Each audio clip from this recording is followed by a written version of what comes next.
برخی بررسی ها نشون میده که تعداد ناشرین در ایران بیشتر از تعداد کتاب فروشی هاست که این البته نشانه یک جور بیماری است. این اتفاق خوبی است که نویسنده ها برای پیدا کردن ناشر به دردسر زیادی نیفتند. عیبش اینه که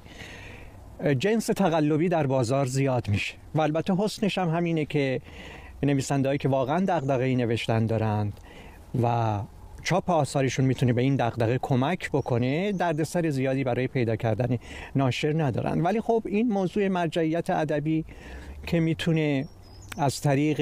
منتقدین حرفه‌ای یا از طریق مجلات تخصصی ادبی اعمال بشه متاسفانه وجود نداره و یک فضای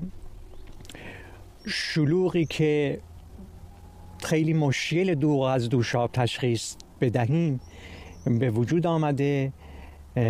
و گریزی هم از این نیست، برای اینکه این هم یک جور دموکراسی ادبی است